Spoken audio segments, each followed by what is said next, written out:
노무현 대통령이나 박근혜 대통령 때는 노무현 대통령 본인, 박근혜 대통령 본인의 탄핵 사유가 얼마나 중요한지만 판단하면 됐는데 지금은 여러 문제들이 복잡하게 얽혀 있습니다. 첫 번째는 윤 대통령의 비상계엄이 위헌인지를 정하려면 윤 대통령이 주장하는 것들을 해소를 해야 됩니다.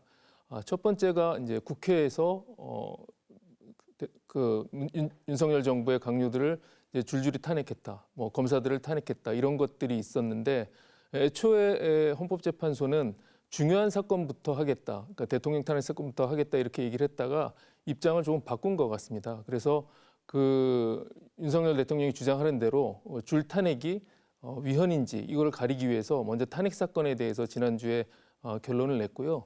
그 다음은 이제 윤석열 대통령이 이제 탄핵이 인용돼서 파면된다고 가정을 하면 그 앞으로 있을 이제 대통령 선거를 누가 이끌 것인가 이 문제가 남아 있습니다. 이 관련해서 이제 한덕수 총리가 탄핵이 돼 있는 상태에서 직무가 정지돼 있는데 그대로 이제 윤석열 대통령이 파면되고 최상목 권한대행 체제, 부총리 체제로 갈 것인지 아니면 한덕수 총리에 대한 탄핵을 기각하고 한덕수 총리, 그러니까 국무총리가 대통령 권한대행을 한 체제로 갈 것인지도 판단을 해야 됩니다. 이것을 놔두고 그냥 갈 수는 없는 문제이고요, 헌법재판소가. 그런데 여기에 한덕수 총리 탄핵 사건이 생각보다 복잡합니다. 첫 번째는 한덕수 총리가 탄핵된 사유 중에 윤석열 대통령의 비상계엄에 관여돼 있다. 그래서 이 문제를 해결해야 되는데 한덕수 총리 문제는 사실은 윤석열 대통령의 비상계엄이 위헌인지를 먼저 정해야 됩니다. 그러니까 윤석열 대통령보다 먼저 나오기가 힘듭니다.